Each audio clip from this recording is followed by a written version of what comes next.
السلام علیکم۔ میرا نام شیخ خلیل الرحمان ہے اور میری آج کی یہ ویڈیو فٹ بال ورلڈ کپ کے حوالے سے ہے جو کہ قطر میں منعقد ہو رہا ہے۔ اس ورلڈ کپ کو لے کر بہت سی بحث انٹرنیشنل میڈیا پہ ہو رہی ہے۔ وہ کیا بحث ہو رہی ہے، کیوں ہو رہی ہے، انہی سب چیزوں پہ میں آج بات کرنے کی کوشش کروں گا اور اپنا ایک تجزیہ پیش کرنے کی کوشش کروں گا کہ اس بحث کا آخر فیوچر کیا ہے۔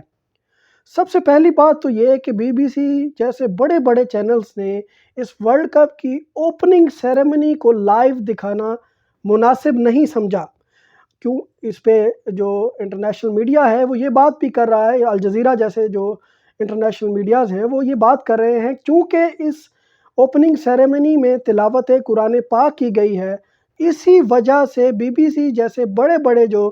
چینلز ہیں انہوں نے اوپننگ سیریمنی کو لائیو نہیں دکھایا۔ اب یہ جو قطر کے اندر فٹ بال کا ورلڈ کپ ہو رہا ہے اس کی پلاننگ بہت سال پہلے ہو چکی تھی۔ میں نے پچھلے سال ایک ویڈیو بنائی تھی قطر کرائسس کے اوپر۔ اس ویڈیو میں بھی میں نے بتایا تھا کہ اگلے سال قطر کے اندر فیفا ورلڈ کپ منعقد ہونا ہے اور اس سے بہت سال پہلے سے اس کی تیاری شروع ہو چکی ہے۔ اب تک یہ جو ورلڈ کپ ہے یہ دنیا کا سب سے مہنگا ترین ورلڈ کپ ہے اور اس کے اندر جو انویسٹمنٹ ہے وہ $200 بلین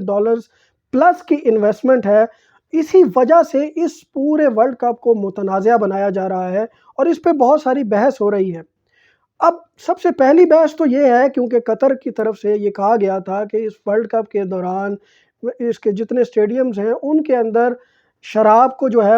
وہ ہم شراب لیگل نہیں کریں گے، شراب کوئی نہیں پی سکے گا اور پراپر ڈریسنگ کے تھرو آنا ہوگا کیونکہ قطر ایک اسلامک سٹیٹ ہے تو انہوں نے اپنے قوانین کے مطابق دنیا کو یہ بتایا کہ یہاں پہ شراب الاؤ نہیں ہوگی، یہاں پہ جو پراپر ڈریسنگ ہے، جو پراپر ڈریس کوڈ کو فالو کرنا ہوگا۔ تو انہی سب چیزوں کو لے کر جو انٹرنیشنل میڈیا ہے جیسے کہ بی بی سی ہے، سی این این ہے،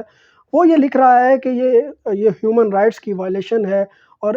یہ ہیومن رائٹس کی وائلیشن ہے اور ایسا نہیں ہونا چاہیے۔ جس پہ قطر کی جانب سے یہ جواب آیا کہ جیسے کہ ہم آپ کے ملک میں آپ کے کلچر کی رسپیکٹ کرتے ہیں ویسے ہی آپ کو ہمارے ملک میں ہمارے کلچر کی رسپیکٹ کرنی ہوگی۔ اب یہ تو تھا بیک گراؤنڈ جو پورا انٹرنیشنل میڈیا پہ لکھا جا رہا ہے۔ میں اب اپنا تجزیہ پیش کرنے کی کوشش کرنے لگا ہوں اور اس بات کو بڑا غور سے سنیے گا اور ڈاٹس کو ضرور کنیکٹ کیجیے گا۔ میں نے پچھلے سال جو ویڈیو بنائی تھی قطر کرائسس کے اوپر اور اس پہ میں نے کہا تھا کہ قطر کرائسس کیا ہے کیا نہیں ہے، وہ مکمل ویڈیو میں نے تفصیل سے بتایا تھا کہ اس قطر کرائسس کو سالو کرنے کی کیوں کوشش کی جا رہی ہے، یو این کیوں اس میں انوالو ہونا چاہ رہا ہے، امریکہ کیوں انوالو ہونا چاہ رہا ہے، اور اس پوری ویڈیو کا لنک جو ہے میں اپنی اس ویڈیو کی ڈسکرپشن میں دے بھی دوں گا، جنہوں نے اب تک وہ نہیں دیکھی وہ ضرور دیکھیے گا۔ میں نے اس ویڈیو میں بھی ایک بات بتائی تھی کہ اس سارے قطر کرائسس کو سالو کرنے کی بنیادی وجہ یہ ہے کہ قطر کو اسرائیل کی جانب راغب کرنا ہے اور قطر سے بھی اسرائیل کو ریکگنائز کروانا ہے، تسلیم کروانا ہے، جو سلسلہ پچھلے سال شروع ہوا تھا مڈل ایسٹ کے اندر کہ اسرائیل کی ریکگنیشن کا سلسلہ شروع ہوا تھا مختلف اسلامی ممالک کے جانب سے۔ مختلف جو اسلامی ممالک ہیں انہوں نے اسرائیل کو ریکگنائز کیا تھا، جس میں یو اے ای ہے، جس میں بحرین ہے، عمان ہے، موراکو ہے، ان سب کے حوالے سے جو بات شروع ہوئی تھی اور انہوں نے ریکگنائز کرنے کی بات کی تھی، تو قطر کو بھی اسی حوالے سے ریکگنیشن کا ایک راستہ دکھایا جائے۔ اب یہ ورلڈ کپ جو فٹ بال کا ورلڈ کپ ہو رہا ہے اور اس کو جو پوری انٹرنیشنل میڈیا میں ایک بات بنائی جا رہی ہے کہ ہیومن رائٹس کی وائلیشن ہے، یہاں پہ ایسے ہوتا ہے، یہاں پہ ایسے ہوتا ہے، یہ صرف دنیا کو یہ باور کروانا ہے۔ آپ اس بات کو بڑا غور سے سوچیں اور سمجھیں۔ یہ در حقیقت ایک نیریٹو بلڈ کرنے کی کوشش کی جا رہی ہے کہ آگے جا کے قطر جب اسرائیل کو ریکگنائز کرے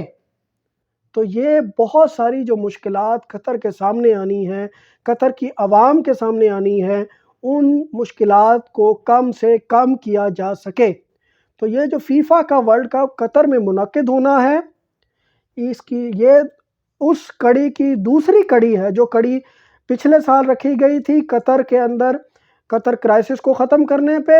یہ اس کی دوسری کڑی ہے کہ ایک راستہ ہموار کیا جائے کہ اسرائیل کو ریکگنائز کروایا جا سکے۔ باقی جو بھی بحث انٹرنیشنل میڈیا پہ ہو رہی ہے یا جو آپ لوگوں کو بتائی جا رہی ہے وہ صرف ایک نیریٹو بلڈ کرنا ہے تاکہ ایک راستہ ہموار ہو۔ $200 بلین پلس کی جو انویسٹمنٹ ہے اس سے انہوں نے ایک پروفٹ جنریٹ کرنا ہے۔ یہ دنیا سرمایہ دارانہ نظام پہ چلتی ہے، اور اس سرمایہ دارانہ نظام کا اس وقت جو بانی ہے، جو اس کو سپورٹ کرتا ہے، وہ اسرائیل ہے، امریکہ ہے، دیگر ویسٹرن ممالک ہیں۔ تو وہ سب کے سب اسرائیل کو ریکگنائز کروانا چاہتے ہیں تاکہ اس سرمایہ دارانہ نظام کو مزید آگے لے کے جایا جا سکے، مزید کمائی کی جا سکے، اور آپ لوگوں کے سامنے ایک نیریٹو بلڈ کیا جائے گا۔ یہ آپ لوگ بڑے ہی غور سے سمجھ لیں، آنے والے دور میں شاید آپ لوگوں کو پتہ لگ جائے کہ یہ ایک نیریٹو بلڈ کیا جا رہا ہے تاکہ آہستہ آہستہ آہستہ آہستہ دنیا کے اندر جتنے بھی مسلمان ہیں وہ اسرائیل کو ریکگنائز کرنا یا اسرائیل کو تسلیم کرنا بالکل ایک نارمل بات سمجھے کہ اسرائیل کوئی ایسی بڑی بات نہیں ہے اگر آپ اسرائیل کو ریکگنائز کر لیں، کوئی ایسی بڑی بات نہیں ہے اگر آپ سرمایہ دارانہ نظام کو آگے لے کے چلیں، تو کوئی ایسی بڑی بات نہیں ہے کہ اگر آپ شراب کو وہاں پہ لیگل بھی کر دیں، ہیومن رائٹس کی وائلیشن ہو رہی ہے۔ کوئی ایسی بڑی بات نہیں ہے کہ آپ اپنے اسلامی ڈریس کوڈ سے باہر آ کر آپ اس کو الاؤ کر دیں اور اسٹیڈیمز کے اندر الاؤ کر دیں کیونکہ ہیومن رائٹس کی وائلیشن ہے۔ تو آپ لوگوں کو صرف یہ باور کروایا جا رہا ہے کہ یہ چیزیں کوئی ایسی بڑی بات نہیں ہے، سب کو اپنی زندگی جینے کا حق ہے، اور یہ ہیومن رائٹس کی وائلیشن ہے۔ اب اگر میں امریکہ کی جیسے ممالک کی بات کروں، وہ کہاں کہاں وائلیشن کر رہے ہیں ہیومن رائٹس کی، ان چیزوں پہ نہ آپ کو بتایا جائے گا، نہ بحث کی جائے گی، نہ ان کو ہیومن رائٹس وائلیشن کی کیٹیگری میں لایا جائے گا۔ یہ صرف آپ کو بتایا جا رہا ہے کہ یہ ہیومن رائٹس کی وائلیشن ہے، لہٰذا ان چیزوں کو نارمل سمجھیں تاکہ اسرائیل کی ریکگنیشن کا جو راستہ ہے وہ ہموار ہو سکے۔ میں امید کرتا ہوں کہ آپ کی میں نے توجہ ایک اہم ایشو پہ ضرور ڈالی ہوگی۔ اب تک کے لیے اتنا ہی۔ اس ویڈیو کو ضرور شیئر کیجیے گا۔ Thank you so much.